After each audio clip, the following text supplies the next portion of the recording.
So tell us about menophilia. What is that?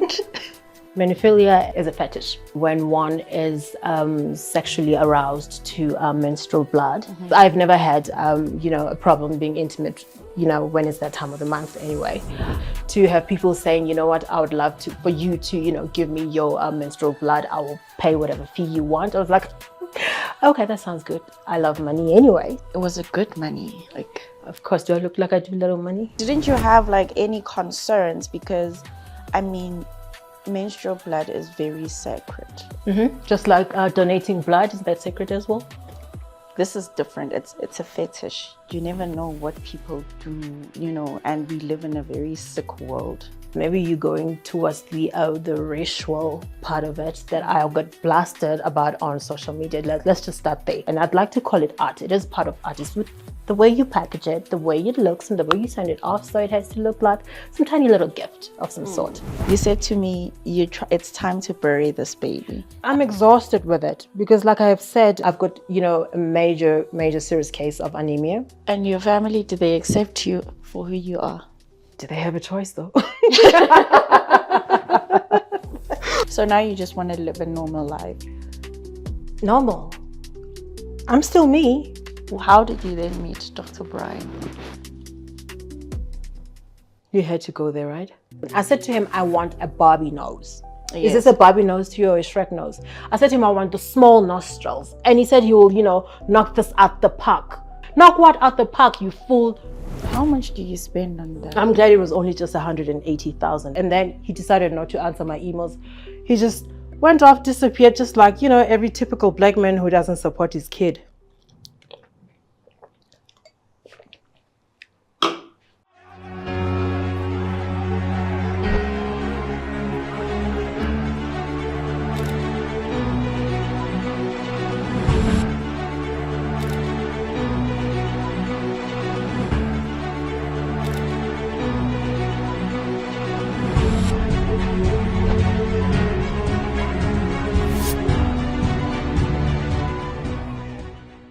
Welcome, guys. My name is Balentle Zuma, and today we have a special guest. She's a friend of ours.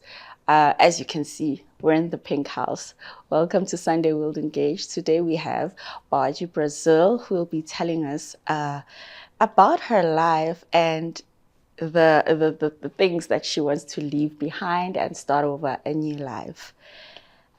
Hello, Bargeoise Brazil. Hi, how are you? I'm pink. How are you? I'm normal.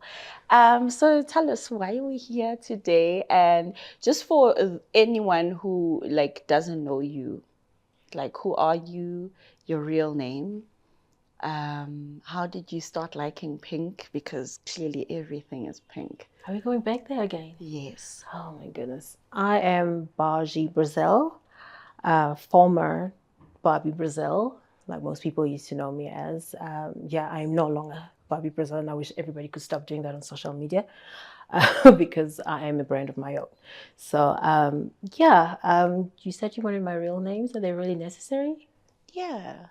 I was born Eni Tembi Shabalala. Of course, I married Mr. Clary, my late husband, so I am Eni Tembi Clary now. Bargeoise Brazil is just my professional name. Mm-hmm. And I've always loved pink until I got way too bored and went overboard and decided that everything has to be pink because, who doesn't want to live like they're on holiday every day? Even the water is pink. Even the water we're having now is pink. The food is pink. Everything is pink. If it's not pink, I don't want it. Okay. Yeah, So tell us about menophilia. What is that? Jeez. It's straightforward. Menophilia, to those who practice it, like myself, who used to practice it, and no longer does practice it. Menophilia is a fetish. Mm-hmm. Is when one is sexually aroused to menstrual blood. Just the look of it, the smell, the feel, the texture. Mm-hmm. Yes.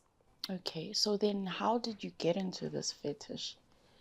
I have told you before, you're naughty. You just like me talking too much until I say even the weirdest things on No, earth, because I because always people do. didn't believe me, so I needed to come from the horse's mouth. Why didn't they? I don't know, because it's something that's not, common in the Black culture, maybe. I don't Maybe know. not common talking about it in public, but in private, you never know what they do. Probably they do worse than me, so you never know. You said, what should I do? Explain how you got into it and, Oh, you know.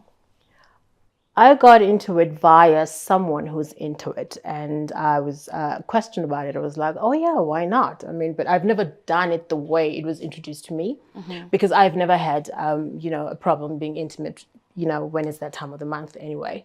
But to have to be some sort of an exhibitionist, to have people saying, you know what, I would love for you to, give me your menstrual blood. I will pay whatever fee you want. I was like, okay, that sounds good. I love money anyway. So then that's how I was introduced via someone I know. We were just talking about it just in general. And I was like, okay, I'd like to do that. And we spoke about it, a man to a woman. And, we discussed things, over drinks. And, I was introduced to someone who pretty much rolls that way. And I was like, okay, you're private, you're discreet, and you're professional, just the way I love it. So let's talk about it. Then let's take it from there. And then it was a good money. Like, of course, do I look like I do little money? I'll die. But then what about, didn't you have like any concerns? Because, I mean, menstrual blood is very sacred. It's like your blood. Just like donating blood, is that sacred as well? Yes, but it's stored, it's stored, and it's going to be infused in someone else's whatever bloodstream if they need it. This is different. It's a fetish. You never know what people do, and we live in a very sick world nowadays. I see where you're going with this. Maybe you're going towards the ritual part of it that I got blasted about on social media. Let's just start there. I am Black, just like you, and as Black as I am, I don't believe in a lot of our own Black people believe in. I don't believe in muti. I don't believe in sangomas. I don't consult. I don't use muti. I don't believe in rituals. I don't do those things. They don't, to me, in my world, they don't exist. Sorry. So in my world, that does not exist. And I do not associate with people who believe, although I wouldn't know what people do when they're away from me, but my clientele is strictly not Black people. I refuse to be entangled in situations where I have to now wonder and worry and not be able to sleep well at night.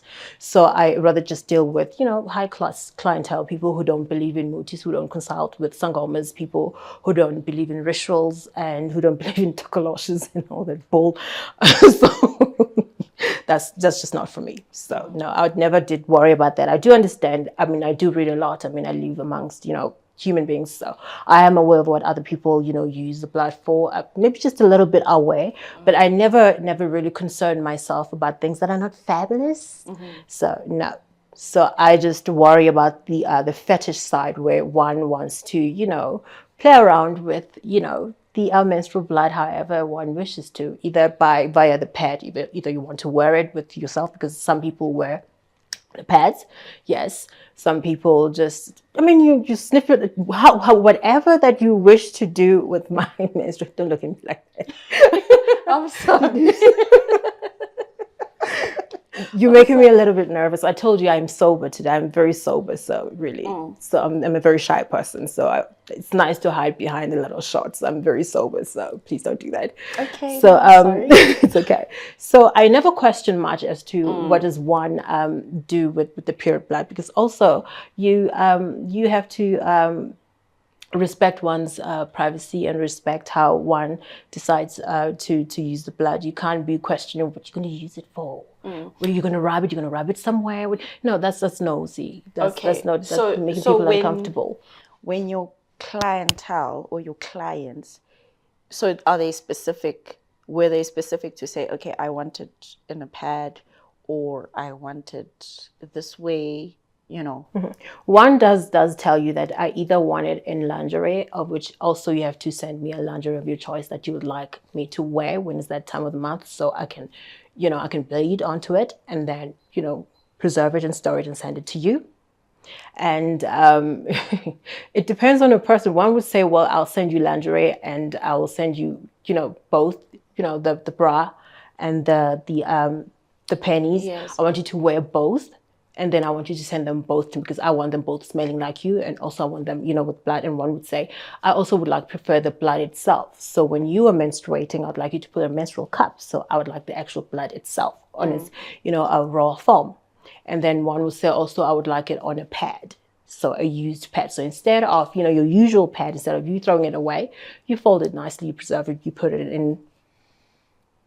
in a plastic, in a Ziploc plastic, and you package it nicely in a pretty way. So there's a way you package these things. You don't just, dump it in the plastic and then, you just throw it away. It still has to be presentable. And I'd like to call it art. It is part of art. It's with the way you package it, the way it looks, and the way you send it off. So it has to look like some tiny little gift of some sort. So if you wouldn't know, you think it's someone's, gift until you open it like, oh, what is this? So, yeah. Okay. So how did you get into this fetish? Like, did you have because we're women, we have fibroids, we have, how did you get into donating your blood? Because I remember you our previous conversation, you did say you had suffered with period pains a lot. I've had my fibroids removed. Actually, I had them removed in 2022. So when you removed them, that's when you saw it's okay, I have a lot of blood. No, I've always had a lot of blood. I've always had period pains every month. And there was a time when I wanted my eggs removed because I just never wanted to bleed, which is what I am going to do. I just have to make an appointment because I'm just done with bleeding. I've been bleeding all my life. It's always been unpleasant, which is why when I got into menophilia, I was like, if I can get paid for this pain that I go through, that'd be fun. So that's like payback, you hurting me, I'm bleeding and I'm in pain every month. So actually I'm getting paid. So there's a relief from this pain that I'm getting. So I'm getting paid a lot of money. So why not do it? So that's why it was very easy for me. I was like, okay, it's private, personal people that wouldn't dare, be talking about it. Like, do you know what she does? Although you can't trust everyone, sometimes one gets a little bit high or a little bit drunk and then the secret's like, whoops, out the now people know. That's why I chose to talk about it, publicly myself before one thinks it's an expose. Now we have to talk about it that she does it. No, you don't get to talk about me that way. I tell it first. It's my life. I get to tell it first. You don't go around and say, do you know what she does? No, nobody does that. Okay. It becomes very personal. And then you were talking about storaging it, right? Don't go there. I can see the smile that she's about to sting me. No, you say you go nicely, make yes. it and make sure also presentable. it doesn't breathe, and also you have to send them off immediately before because when you put them in a Ziploc, obviously they don't breathe and they don't have to be exposed to too much heat because then they'll stink up. So you don't want to sell the stinky, smelly kind of type of blood. So then how did you preserve it? Like, let's say at night I'm gonna take off the pad, right? And maybe I have a client that needs it. Obviously, I can only you don't just take it off when it's just little drips of little blood. You take it off once it's all messy, like packed up full.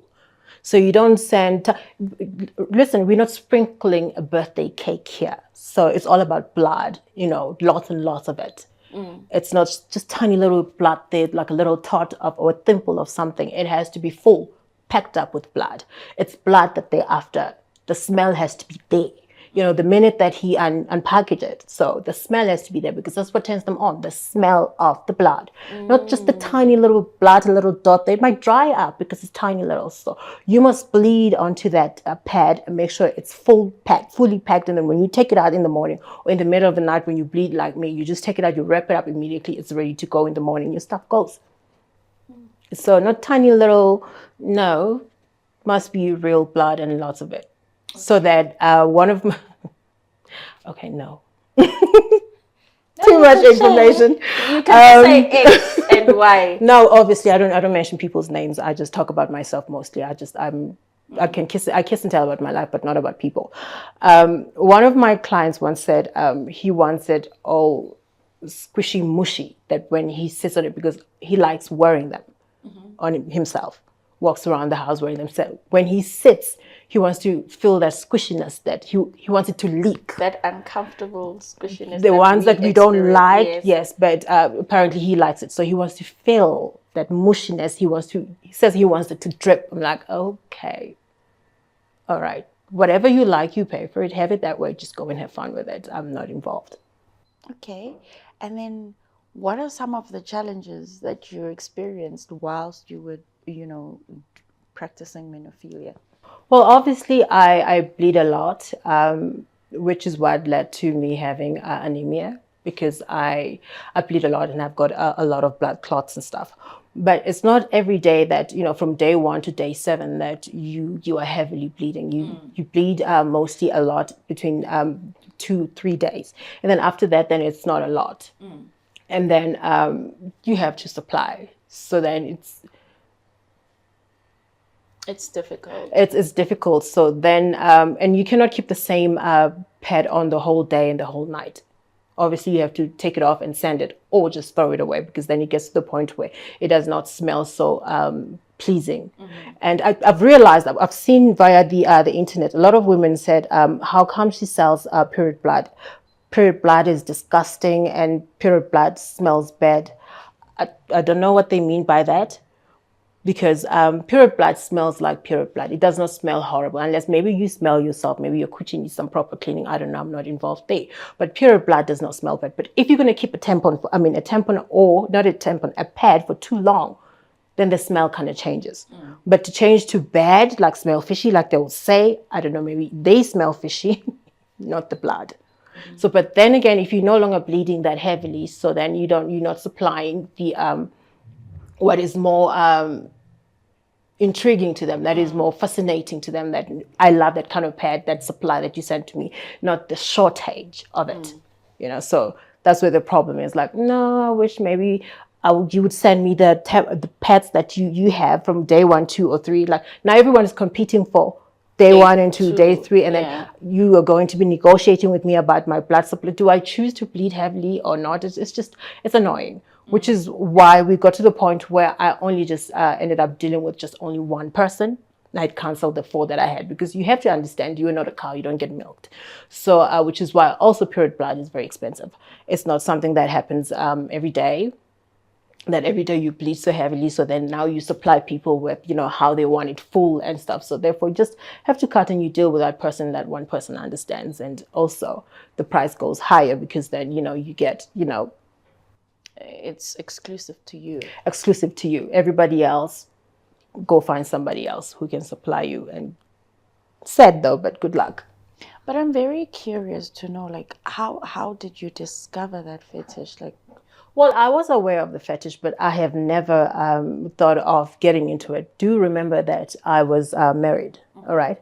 And it was after that I had become a widow, so I had time to myself. And when the guy spoke about it, and I was like, okay, I'd like to do that, because he had friends. Men, when they're together, they do talk about these things, they discuss about these things. Obviously they wouldn't be talking to all the female friends about it, or even their girlfriends or their wives about it, because then you can tell your wife about, menophilia fascinates me. She's going to ask you, who have you been doing that with? I'm not doing that. That is for certain kind of women, and this and that and that. And you do not want to be picked on and be judged when you're talking about, your fetishes and stuff. You're expecting your partner to maybe at least understand, or maybe hear you out, even though she doesn't want to participate in that. So it's better when you talk to your friends, and your friends talk to other people, that, especially someone like me, everybody knows that I'm an open book. I talk openly about, anything and everything. I am not the type of person to say, what will people say? Screw the people. Who are the people? I am the people. So I don't worry and wonder about, the wonders of the world, that people are going to judge me. People judge anything and everything. So no. So I've always been aware of menophilia, but I have never seen myself partaking into it, and I have never judged those. And not that I have known that there were people who were doing it as a sort of business where you donate your blood and you get, compensated for it. But I knew there was something like that. But because remember, apart from stripping, I also used to do internet stripping as well, where also you chat to gentlemen just about anything else. You don't always have to take your clothes off. What you do there, it's camera to camera. A man just speaks to you about anything he wants to talk to you about, and you get paid for it. So men will throw things at you and ask you, do you know about this? Do you know about this? So you learn from them as you go, but because they're more experienced, they're on these websites, they're on to swinging, swingers club. They do a lot of things there. It's not just having sex mainly. It's also just sitting down with other couples naked and talking, or even dressed, just drinking and just talking. So these things do come up. So when the gentleman, proposed that to me, he said, do you know somebody else who can do that? I said, well, I don't have lots of friends and I don't like friends. I'm very vocal about that on social media. That I just don't like toxicity and just funkiness and, all the madness. I just prefer my time and my space to myself. So I said, well, maybe I just might. Who do you know? And knowing him, I mean, he's a well-to-do type of person himself. So I said, well, maybe I just might. And I just don't want, people who talk too much and people who be telling, I don't want to be, talk of the town, conversation at the table. Do you know she does that? So I wanted people who are private and people who pay well, people who don't negotiate, people who, where money is nothing to. So. Did you have any international clients? Of course, darling. How did you send the package? Now that you've got all these cameras, the last time we spoke, it was better. No, last time we spoke, it was better. I don't want because people now to say I am a liar. Like, how do you sell your packaging overseas? Or how do you send your packaging overseas? Don't they fly it over? Yeah, like when you order from what?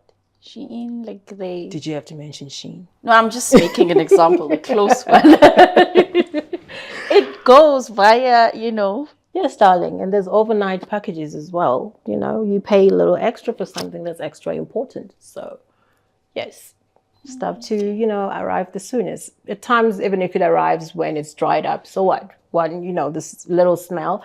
And I don't know what others do. I don't know whether they microwave it, but I cook it or something. No, that was just me being silly. But one client of mine once told me that he puts it into boiled water because it's in the sealed package. So he just puts it in there. I don't know. Whatever that they do with it, I really am not interested. I've heard other stories that I would not mention. I'd rather not. No, I can't tell everything. Some things are just personal. I know I'm not naming names. I'm not that. We're just talking about my experiences and stuff that I've done and things that I've heard. My people say they do, but they're just weird. You have to understand this is not cooking, okay? This is not a kitchen where you cook food and then you talk about it, you warm it up, you whisk it, you simmer it, and you do that. This is different. This is a fetish. And people do a lot of different things with the fetishes that do exist. And then you find out that, there's more fetishes, bigger and more scarier than those, or more weird, that transformed from the initial menophilia itself, of which I'm going to tell you about. So people do different things. What works for the other person doesn't work for the next person. And what's done by the other person hasn't been done by others, and you find out that's the first person to ever do that, and you wonder what was cooking in your brain for you to think of that. But hey, it happens. Okay, I saw somewhere on your, I think on your Instagram, you also were doing masks. I'm interested in that. No, that was just me being plain silly, but that was me. I took my menstrual blood and then I put it on my face. It does. So it's not a real thing. It's not a real thing. It does absolutely nothing. I remember somebody commented and said, I'm going to try it. And I said, no, I'd rather you don't, because it doesn't do anything. Some people say it's good for your skin. No, I don't think it is. Maybe the dermatologist might tell people otherwise, but I think they'll say, girl, just don't. But for me, I just did it for fun because I can be spiteful. That was just me saying, I read what you commented about me, but because, you know what, I am Bargeoise Brazil. I don't have time to, respond to everybody else. And you insulted me. You said a lot of things. Now take that. I got it on my face. What you can do? Enjoy your lunch. Okay. So how are you now? You said to me, it's time to bury this baby. I'm exhausted with it because, like I have said, I've got, a major serious case of anemia. I have had fibroids, but I've had surgery. I've had them removed, which also I still have to go in and check if they haven't grown back, because most ladies that I talk to, they say theirs have grown back, and it's a nightmare. So I've had the fibroids. I've had I've had the fibers removed, and I had thought that initially when I having them removed will, reduce the amount of how heavily I bleed, but unfortunately it didn't. I still bleed as heavy as I used to, but I still have got anemia. I still have to take my iron tablets every day. So I'm just tired of bleeding. I just want to stop. I just want stuff removed. With me, it's if anything gives me any issues in my life, I'm extremely unstable. I just have it really destroyed, removed. You mess with my happiness, you must be removed out of my life. But not that way. But if it's fibers, obviously they get removed. And also I want my eggs removed. And I can just, I no longer want to practice menophilia really. It's a little bit exhausting. I just want some private time and just space to myself and not bleed anymore. Because also what I have done, instead of having to bleed naturally, what I have decided to do, because I have stopped having, different clients that I had. I just only cut to one person, of which we had our own private deal. What we were doing was not just only menophilia. It was, I told you the name earlier. Let's see if you remember it. I said you should memorize it. No, say it. What is it?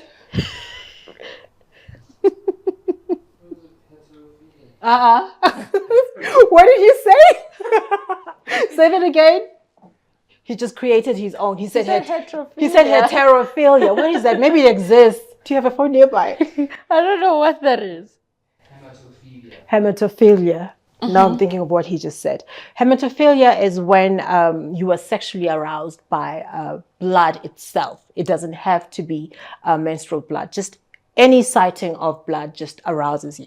Should you bleed now when you have a person who's got hematophilia, that person will get aroused. I know that's disturbing. Like if I cut my... Oh yes, he'll get aroused. What? I am educating you, right? Are those people normal people or... In my world, they are normal people because they didn't choose to be that way. It's not like you go to some camp somewhere where they train you to be like that. Or it's weird, but some people were born that way. Should you have a nosebleed now, a person with a hematophilia will get aroused.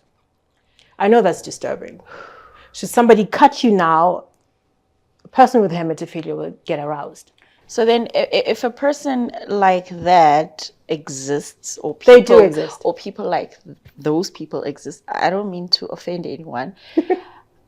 How is a normal sex life? Like, do I have to bleed so that you can get aroused? Not really, which is why they have people like myself. You see, that's why they have to have, huge pockets. You pay lots of money for people to supply you with their blood. That's where it gets a little extreme, because you are not going to wait for me to bleed every month in order for you to have access to my blood. That's when now I have to drink something to encourage the bleeding, which is what I ended up doing, which is quite, judge me if you want, quite frankly, you can, but it's fine. It's just, you judge all this,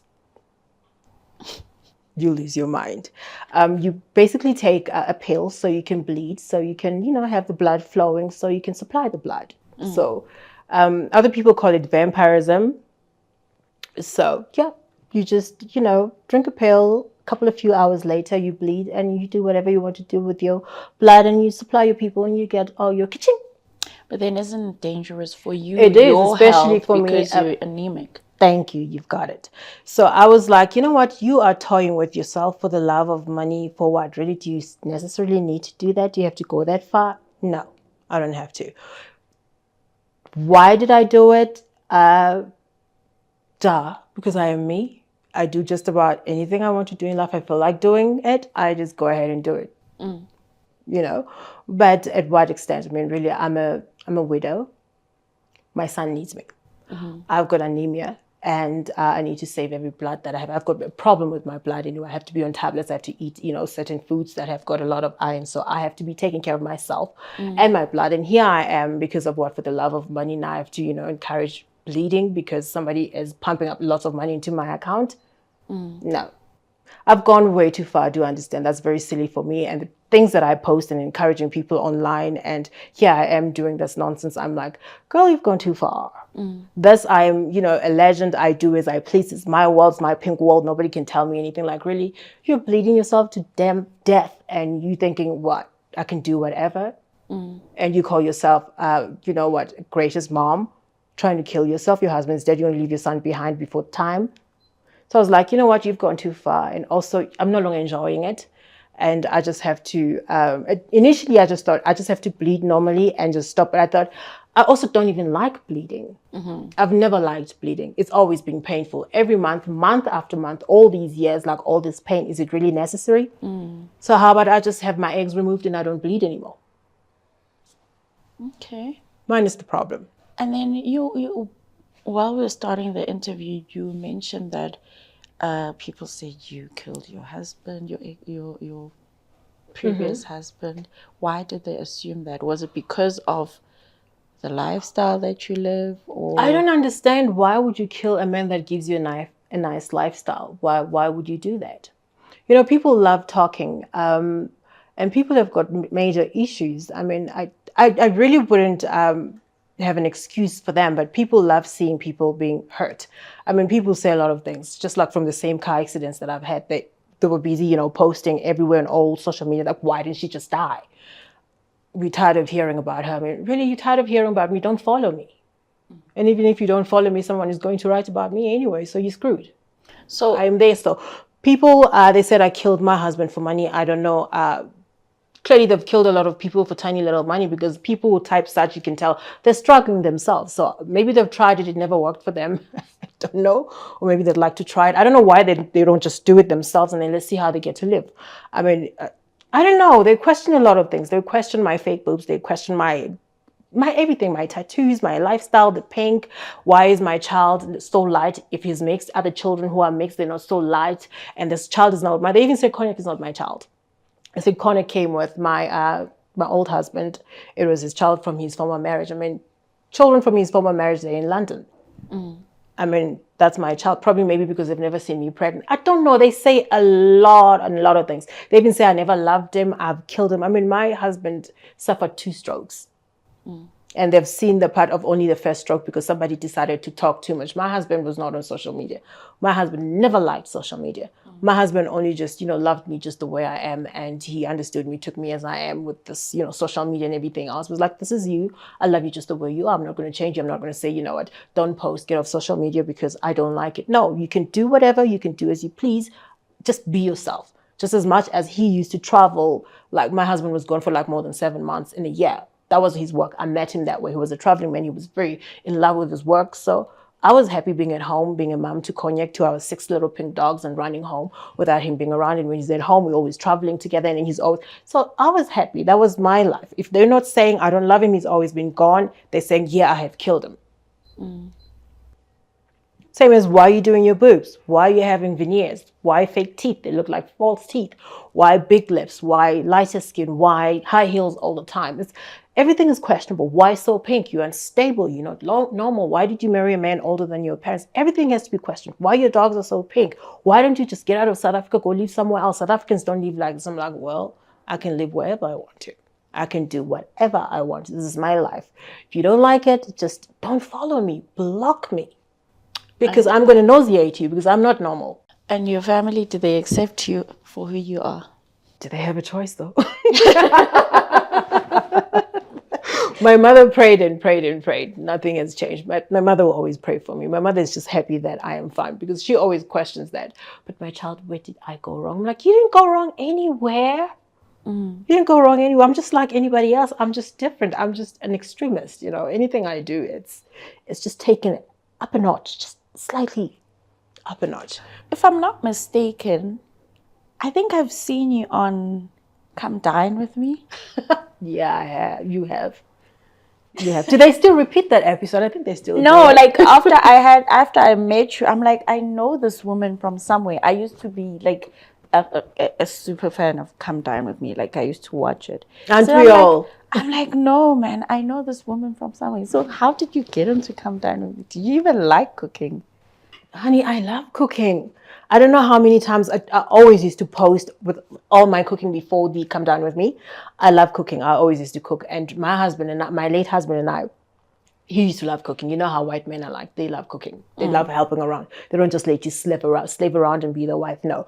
So I would always tell him, sit down, let me cook. So I always used to cook and I always used to post my food, all different meals and stuff. And until I thought, you know what? A lot of people say, why don't you join Come Dine With Me? And I'd be like, come on, Come Dine With Me are for you ordinary people. I mean, really, you all know me already. So, it's all just the ordinary people doing their own thing. People who just want to be famous. I'm already way too known anyway. I don't need Come Down With Me. But they were like, just for the fun of it for us. And then I got drunk, not tipsy. I got drunk having my hair done at home because I often would have my hair done at home and not in public because I never liked being around people anyway. I don't like hair salons. I don't like how women gossip. I'm not for that. I'm not for that life. So the lady who was doing my hair, I think she was from Zim. So we were talking. I said to her, you know what? I think maybe I should just join Come Down With Me just for the fun of it. She's like, yeah, why don't you do it? You're always cooking and that'll be fun. You've got a lot of people who follow you that like to see you on TV. They're tired of seeing just snippets of you, a little few interviews. Why don't you just do it? I was like, yeah, maybe. And then we decided then when she was doing my hair and I was busy drinking and my late husband was in the country and he was watching TV. So I took my laptop and then I was like, okay, let me join in. So we put all the stuff that I've cooked there. We just decided there and there when I was typing up a storm. Excuse me. And I think the closing date was nearby. I think it was left with a few days before the closing date or 2 days or a day before. I think so. So I filled in everything there and then I just sent. A few days I was called. I was like, yeah, who rejects me? I ain't nobody's rejecting Mentos. So then they called and we had an interview. Then it was done. I was like, okay, yeah, I'm just going to do it. It's going to be fun. And then how you said you keep to yourself, you're very, private person. How then did you handle having people in your house? I love people. I prefer strangers than people I know because strangers can never, hurt you like people you know. When you know people, you get personal and it's too close, But strangers in my house, it was fun. They were professionals, professional teams, they were professional teams. So having them in my house, it was fun, actually. And they questioned everything of yours that being pink, right? Yeah, they questioned and they're very helpful also. They make you feel at home. It's like they were like your personal assistants of some sort, and they don't laugh at you, they laugh with you and stuff. So it was very comfortable. It was fun, actually. If I would have to do it, I'll do it again. It was fun. This time I'll make sure I win. No, I'll make sure I'm mean. I don't give people lots of points because people are there to win it. They don't give you even the points you deserve, eh? Everyone is in it for themselves. And with me and my big heart and giving people this nice scores and stuff and them underscoring me. How nasty. Okay, so we're bearing this baby today, right? We are bearing this baby of ours. Do you understand this is our baby? Yes. You were the first to introduce this to the nation. And you were never even there to defend me when everything went, wow, oh my goodness. Oh, she's a ritualist. Oh, she's a devil worshiper. Did you even check the comments? They grilled me for months. I could go minding my own business, just checking what's happening there. Oops, oh, there's a picture. Oh my God. And because I'm a very curious person, I'm like, let me just read. And at times I feel tempted to answer because sometimes I would say, I am big, I am better than this. I ain't no troll, I ain't no peasant. I am not going to involve myself with these peasants who are so mean and rude to me. So I'll just read and leave it alone. But when you wake up and you're not in such a good mood and some people just say the meanest and then they throw your late husband in the mix because they still do that. They will insult me about it and then they know nothing because they see that I don't give a stinky. I'm the strongest person I know. So therefore, in order to hurt me, it's either they'll throw my son in the mix or they'll throw my late husband in the mix. And then I would lose it and leave no stone unturned and have almost being blocked because Facebook has said I'm a serial offender, by the way, so they'll no longer delete my comments or my posts. They'll just delete my profile. Okay, so how did you protect your son from your lifestyle, whatever you're living? At the end of the day, you're a mother and you need to protect him. I wouldn't say how. Your question is how do How did you protect him from? My son is on social media.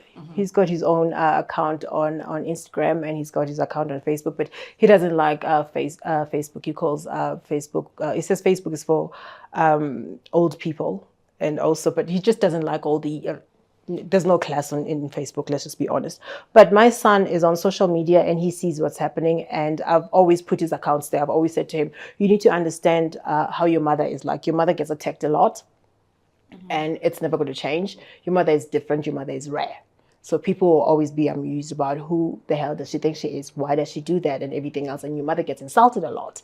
So therefore, you need to understand this is not going away. And people who want to get to your mother will come for you. And they do. They've always done that, even when he was little.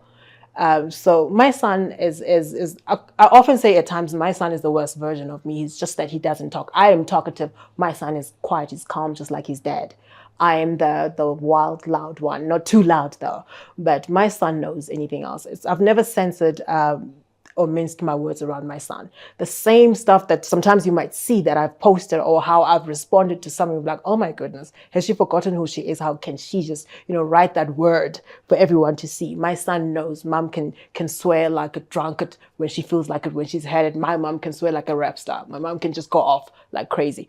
But knows mom is harmless unless, mom is being pushed too far. So with a son like that, you think you would insult my son when I am worse than you or worse than a lot of people in this whole wide world? You're crazy. My son knows anything and everything. I mean, he's here that sat listening to me talking about Menophilia and all these other stuff, and he's only 17. Now ask yourself, how much more does he know, and when did I start talking so openly with him?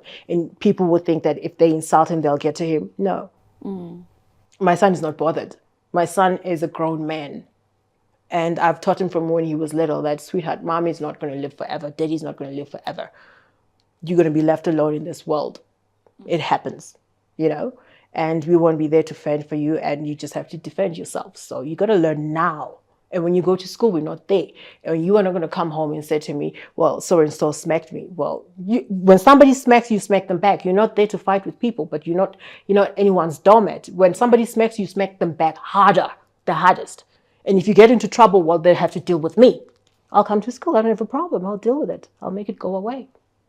Easily. Okay, clearly he was trained since he was little. He is covered. Okay. He is covered. I've seen some tagging him on Instagram, insulting him about me, and he just handled it very well. It was only when I saw, and I was like, why didn't you tell me? When I was reading via the comments, like, Mom, I've got this. Like, you've got this. You are being bullied. He said, so what? I'm not scared of them. They're nothing. They're offended by me being myself, not offending anybody else. You offend them that side with your pink. They can't get through you. They think they will get through me. They can't. I'm worse than you. They just don't know it. So I had to show them that I am not you. I am a man. I am myself, and you're yourself. Yes, you're my mother, but I am me. I am Konya Clary. There's nothing they can do to me. They're nothing. Okay. Nothing. So now that we're burying this child, have you told your client that no more? Oh, I did. Shame. Poor thing. Oh, he'll be fine. So have you completely buried it? I've completely buried it. I have my normal periods as we speak even. Hopefully it's the last day today. Really, I'm sick and tired of this madness. So yeah, back to normal until I have all these removed. So I won't be menstruating ever again. I won't be leaking. You'll be the only one leaking. You and the other ladies, you'll be roaming around buying pads and tampons and, coughing at an angle, because when you cough the loudest, like, it goes, you know what I'm talking about, right? So you'll be on your own with the other girlies. Me, no more. I no longer want to live in that lane. I just want to be free from bleeding. I just want to continue taking my, iron tablets on a daily basis, taking care of my health, and, not dealing with, blood clots and, packaging little pads and sending to naughty men out there. So, yeah. So now you just want to live a normal life? Normal. I'm still me. Yeah, but like, you know what I mean. When it comes to bleeding. Yes. Okay, that's the only normal. Oh, okay, yeah. I refuse to die of boredom. Come on now, darling. Really, I cannot. So now that you're leaving this life, what are you going to do now? Well, I'm still the owner of Bourgeoisie Boutique. I still lighten people. I mean, the fake yellow bones. I still sell the soaps, the serums and the creams and stuff. So I'm still doing that, and I've launched another business on the side of it. I am not prepared to talk about. I am not going to tell anyone. I'm not going to bother. Most people say you are a public figure. A lot of people are into your business. They know what you're doing. It's easier to advertise your business because then that brings in the numbers.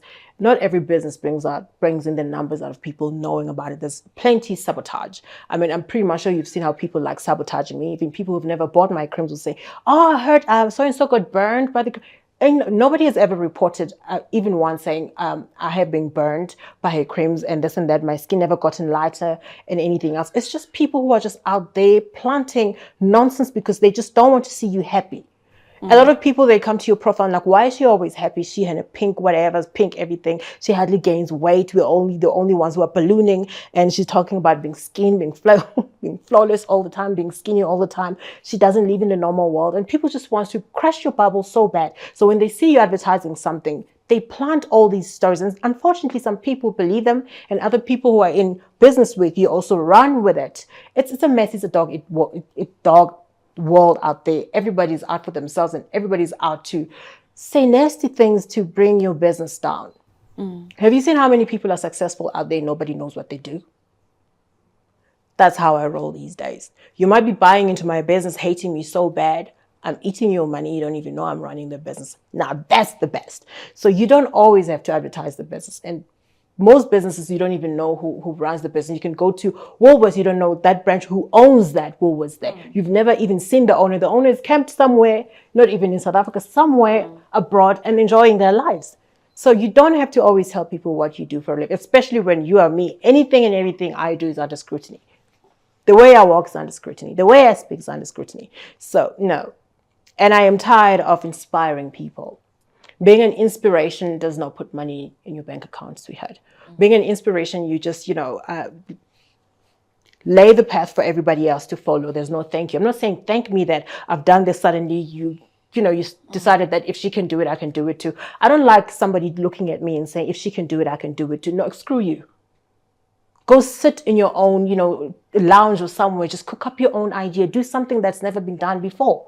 Don't say, oh, I can do it better because, she's loud, she's this pink, and she's got history and that and that and that. And therefore, with me, if I package myself this way, then I have more business and clients. People run with people's ideas every day, right? But also be careful. The people you inspire, they end up making more money than you. I don't like that. No, how about you go inspire yourself and you go inspire other people? Why must I always be inspiring people thinking I can also live that kind of lifestyle? No, people infiltrate your idea and then you're left with that idea. It no longer works for you. Now you have to think of another idea and do something or revamp that. No, I'm not doing that. Let me just run my business privately and then let it just show people not knowing what I do. You start a business where they can't even, trace your name to it. Now that's boss. That's boss. You can put my name, you can Google my name, you can do as much as you want, but you won't find me linked to any other business. Now that's dope. Okay. Dope. I don't need any advertising with it because now everybody else will start doing it because it's not something that's very, very new. Something a lot of people are doing, but they're not doing it differently. And I know once they get to know about it, they will think, why didn't we? Then it'll be too late. By then they will try to, move into the market. I would have benefited a lot from it. Probably I'd just even sell it and just dump it and move to another one. But just for me to announce that now I'm doing this, then join in. I don't need them. And it's not a South African rand business. It's rand online. It's international. I don't need South African rands. Who needs rands anyway?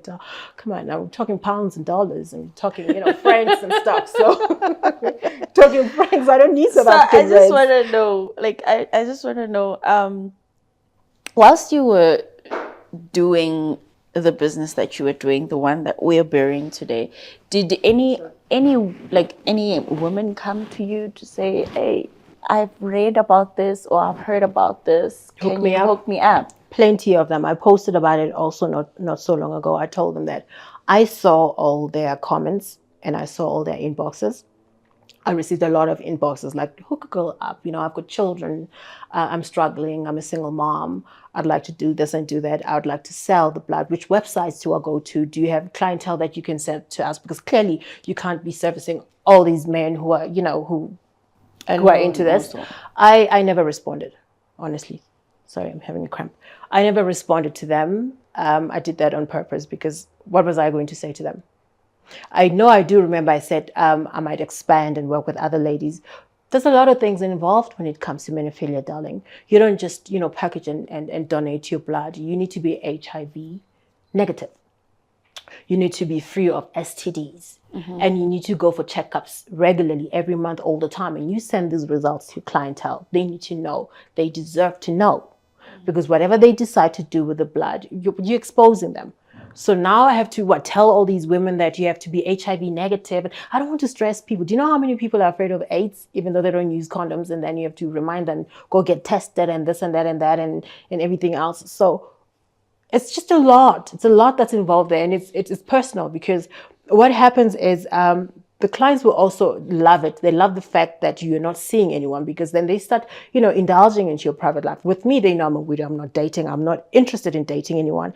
I have no time to be, you know, fiddling with another man, him and his meaty pistol and stuff. I really do not want to be exposing myself or feeling that I'm exposing myself to someone's STD or something. I just don't even need a headache because I don't know how to date. The only thing I know how to is to get married.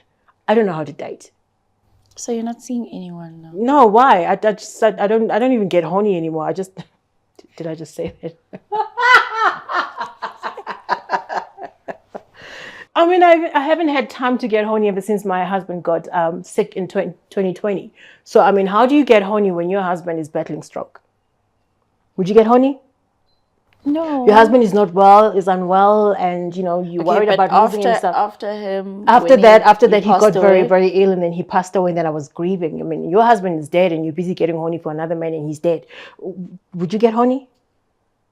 No, your husband is dead and cremated. You know, then, he's all in ashes in the cupboard there, and you're busy getting horny. Yeah, but people move on at some point. I know they do, but not all of us move on at the same time. Not all of us move on in 2 weeks, 2 months, 2 years. And also when you move on, I don't think you wake up and say, okay, now I'm ready to move on. Maybe you can say that, but it takes, you know, a special person to encourage you to moving on. Or maybe it just automatically happens naturally. Just like when I met my husband, I was not ready to get married. I just wanted to count my money as a stripper then. I just wanted to count my money every day. I don't want to have a headache about what do you do for a living? Oh my God, you're a stripper. How many men see you naked? Hey, I don't answer stupid questions like those. How many men should see me? It's as much as possible. I want my money. Are you going to give me that money? Then you better stop talking and asking me stupid questions. So when I met him, I met a man who understood and said, you know what, I'd like to marry you. And it was a joke, like, really? You just saw my pictures. You want to marry me? You still married? Are you mad? Are you sick in the head and stuff? Until we sat down and we talked. So it was arranged between the two of us. So I don't know how to date. And I, quite frankly, to be quite honest, I don't want to date. What are we dating for? Now it's like tasting food. Now you have to taste me first before you decide that now I'm wife material, I'm your wife. You're tasting me. If then maybe I don't taste too good, maybe I'm a little bit in the head, then you leave. Just like that. That's the whole point of dating, to get to know each other. Tasting me. Yeah, you get to know each other as you're tasting each other and as you're getting to know each other, like emotionally, mentally, you know, understanding each other psychologically. So you take me out on a date and then you feed me, and then as time goes by, maybe the same day, then you pipi-nize me. So basically you're f***ing me for your food. No. Doesn't mean I don't know how to date. To me, it's like that. You take me on a date, the next thing you pipi-nize me. So basically that's, you pay me and you clearly don't know how to date. Clearly.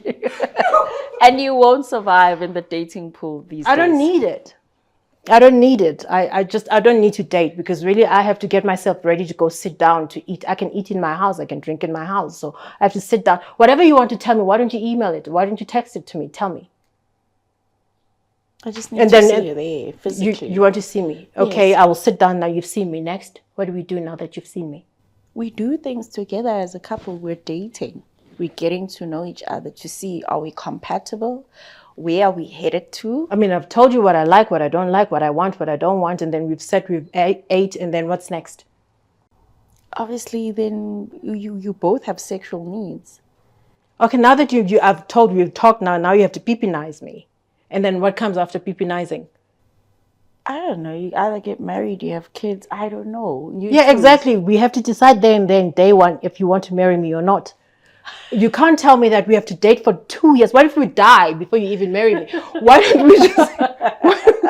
Why don't we... Oh, come on. It's like borrowing me money, and then I'll say I'll pay you month end. After month end, you're going to tell me when I have it. How about I just don't borrow you? I thought I would have it month I end. don't care. Go to the bank then. Do not bother me. Don't bore me. It's the same thing. If then it's sex you're looking for, get an escort. It's that simple. If it's marriage you want, let's talk. You've understood. You understand what kind of a person I am. We've said, we've spoken about it. Okay, do you want marriage or not? So what, you have to have sex with me to decide whether you marry me or not. Okay, fine. Let's have sex then. After that then, are we getting married? When? Are we going to get my engagement ring next week or maybe tomorrow? What's happening? No, really seriously. Fast.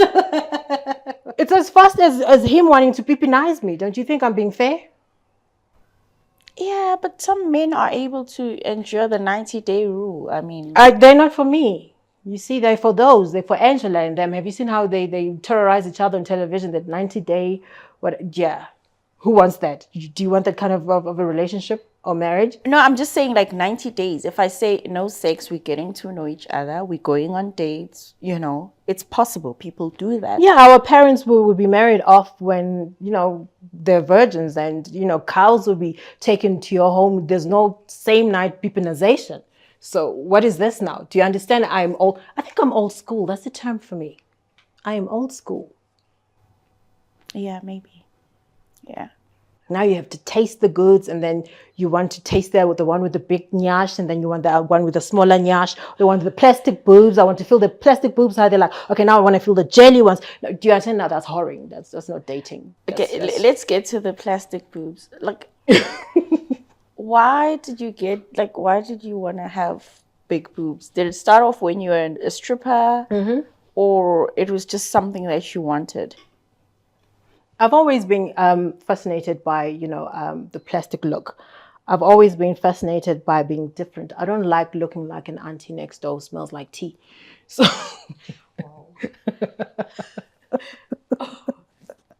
I always loved being different, but also what I've realized with the other strippers, particularly when we first started, I was a table dancer and a waitress. And then there were the white girls on stage, the strippers who would do the shows, and would just do table dancing and private table dancing and take turns, shifts with waitressing. And I've realized the bigger, the more balloon plastic looking the boobs, the more attention the girl gets and the more tips she gets. And I was not to be in the industry until I grow old, until I turned, 25 in the industry and stuff. I was too old. I was only 18. So I wanted money as fast and as quick as possible. I don't like money that takes forever to come. I'm extremely impatient, and unfortunately I was born that way. I tried to change, I almost died. I'm an impatient person. I don't like waiting for too long for something. So I wanted my money and I wanted quick enough. So I was like, you know what? Plus I like those plastic boobs. They look nice. They're not, they don't look like goat tits. You're going to kill me. They're going to kill me. Wow.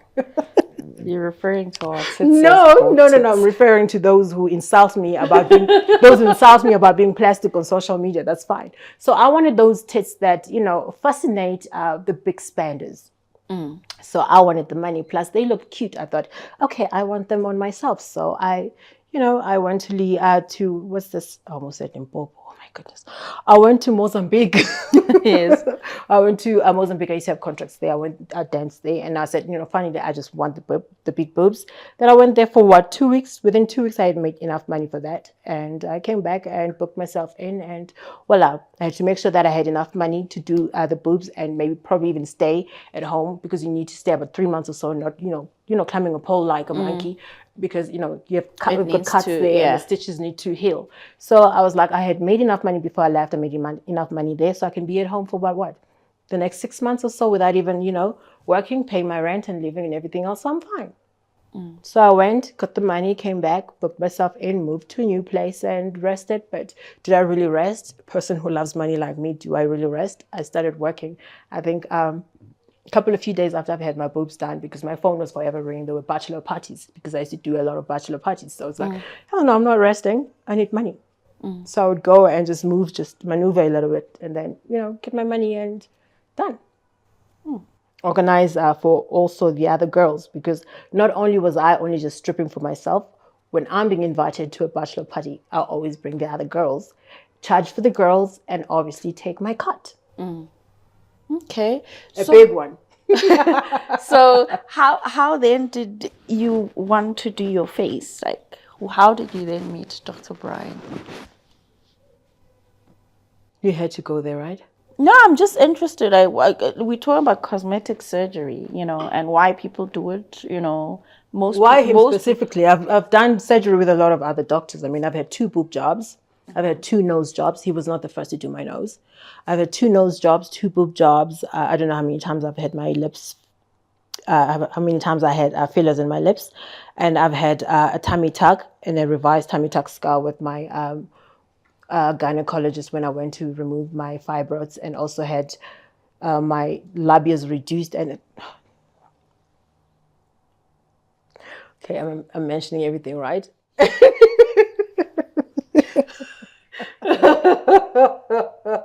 Oh no! I really don't need liquor, do I? I don't. No. I just needed liquor for my shyness and stuff. And I had those. I had the labias reduced, and I had that peri little. What do they call it? What's the? I don't know the name exactly. The perineum or whatever.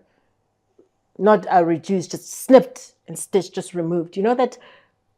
No. Do I have to explain it?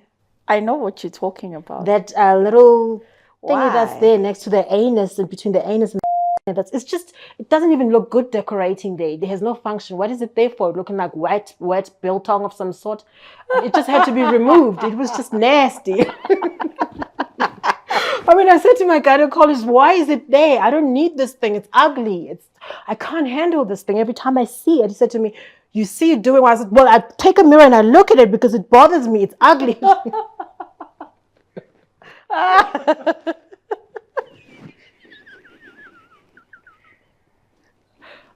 God help me.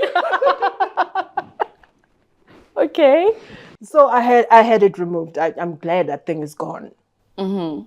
That And thing then, is nasty. Then how then did you get to the famous doctor? I Did was he Google- do your second nose job or what? Yes, the second nose job and a tiny little lipo to get the fat to inject on the cheeks, which it's nowhere to be found. And then he had the what a joke, actually. I don't like talking about that doctor, actually. I just can't. I wish I never met him. When you Google doctors, I mean, you Google on the internet, you go to Google, you search for the doctors and stuff. And I thought, oh, he's a black one. Oh, black dude in South Africa. That's why I always say to people, never support someone because they're black just like you. Fuck that shit. Let your work do the talking. Then I decided, well, let's just give it a chance, because I had went to consult with him. Was it before COVID or so? And then after 2022, I decided that, you know what, after my husband had passed, I thought, you know what, I just want to do all the stuff that I wanted to do. I'm just starting over with my life. I'm just moving to a new place. I just knew everything, new place, new furniture, just knew everything. I just need a new face. I just want my eyes lifted up a little. Can you believe that I had the eye surgery just to, pull the eyes up? Do you see anything pulled here? Only that I've got that wrinkle, the side that I hid with the eyeliner, to have the eyes pulled and the cheeks, a little, and, have my nose sharpened. I said to him, I want a Barbie nose. Yes. Is this a Barbie nose to you or a Shrek nose? I said to him, I want the small nostrils. And he said he will, knock this out the park. I could see his face, actually, with his dark lips and his dark knuckles when he said, I'll knock this out the park. Knock what out the park, you fool? You did absolutely nothing. The nose holes, the nostrils are still the same size. And then the stupid piece of shit decided to just ignore me after he had said he's going to speak to his surgeon, and they will decide how to fix this because I'm not happy. I'm like, I am not happy. You did absolutely nothing here. You've just cut me here and you've done this cut here. Can you see it? Mm-hmm. Can you see it there? And also here. Can you see that? Yeah. You just scarred me all around, and you didn't do what you said you were going to do. And this is a joke. Are you really serious? How much do you spend on that? I'm glad it was only just 180,000, not much, because I wanted to do a lot of other stuff. It's like, I'm no longer doing anything with you. You fix this. And then he decided not to answer my emails. He just went off, disappeared, just like, every typical black man who doesn't support his kid.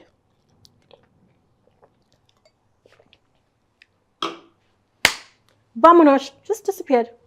But he's around. He's around, he's there, and he's not hearing the last of me. And once I start keeping quiet, then that's when he has to worry.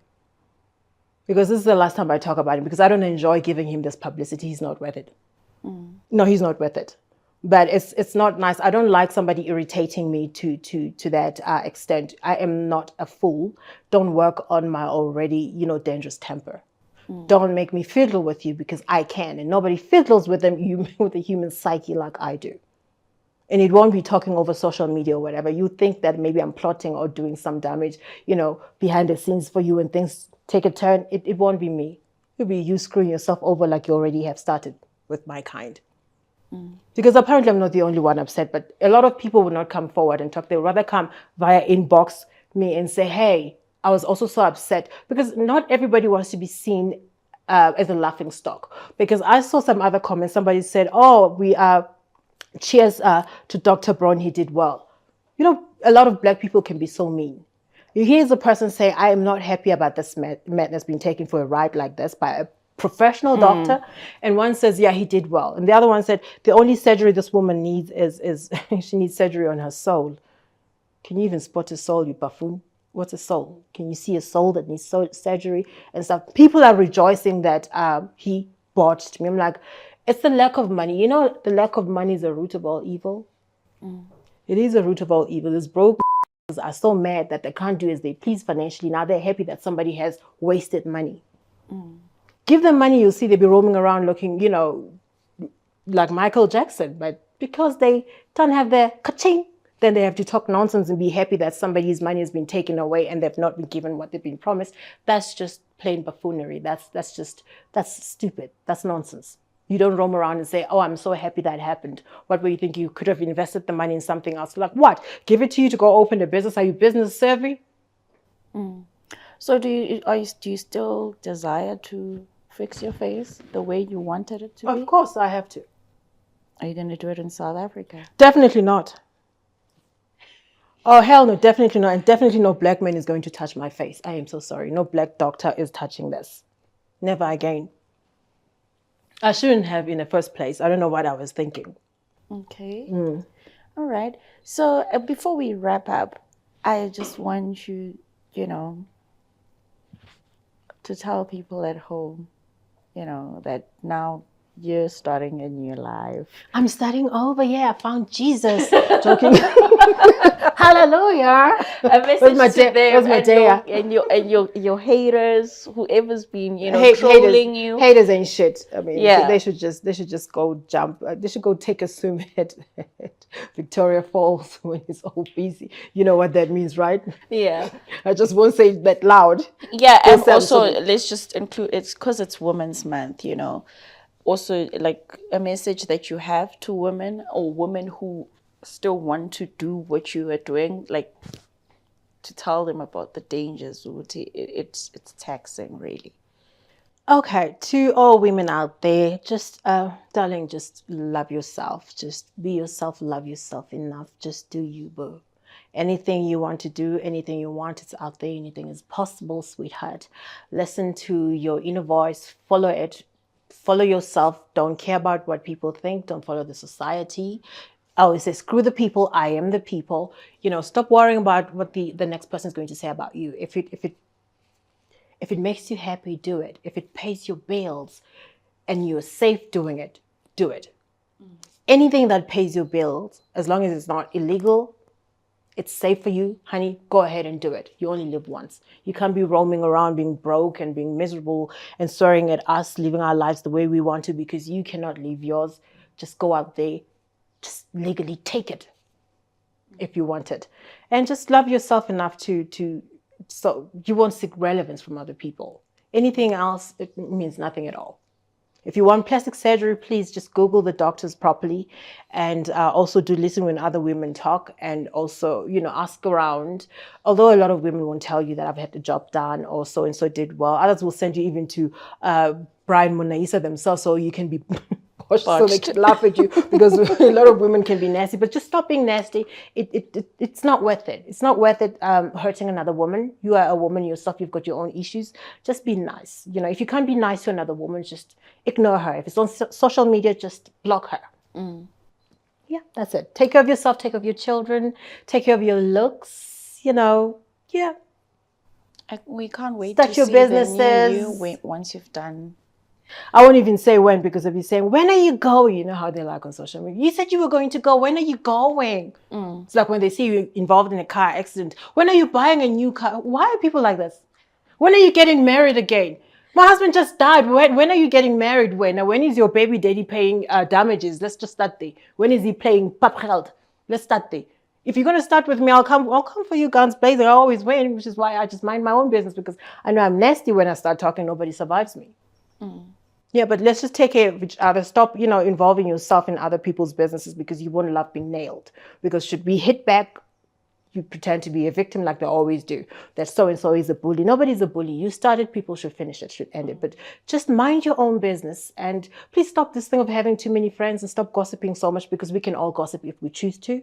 Just mind your own business. Stop having too many friends. Invest in yourself, invest in your businesses, invest in your children, invest in your mental health. Because it seems as though we are all cuckoos now. We've gone worse. The alcohol is not working anymore. Exactly. The gossiping is not working anymore. What will work? I mean, the country's in shambles. What more do we need? We don't need any more things to drive us backward. I mean, we're going through enough as it is. So we're not safe. So let's take care of ourselves and be safe. All right. Go for shooting range lessons, ladies. Get those tasers, please, I beg. You need those tasers. You need those pepper sprays. Trust me, you are not safe. You live in South Africa. Okay, thank you so much Thank for you so sharing much. And happy your story Women's month. Yeah, thank you for sharing your story with us. And to those who want to practice menophilia, I have no advice for you. I'm so sorry. I have no clientele for you. I have no websites to send you to. So, you see, now I'm answering their questions. I have no websites to refer you to. I have no clients of mine to give to you. And no, I have nothing for you. I've got no advice for you. I just, if you want to do it, well, good luck. And I mean, every industry has got its own people take you for a ride. So I have no advice for you. Just, I don't know, try stripping. Okay, thank you so much for agreeing to do the interview with us and sharing, your new life that you're taking. You're leaving that old life behind. Hopefully now people will be a bit, warmer towards you. No, they'll never. They'll be worse. And that's where I want them. You know how nice it is for people to just worry about you, not themselves, the whole day and night. Can you imagine the power you possess? You just suppose people lose it. Okay. You're working, they're busy insulting you. Yeah. All right. That's it from us for today's episode. Don't forget to like, subscribe, and comment. And also let us know in the comment section who you would like to see us speak to, anyone interesting like the pink lady. Yeah, anyways, that's it from me, Balente Zuma. And stay tuned for the next episode on Sunday We'll Engage. Bye. Bye.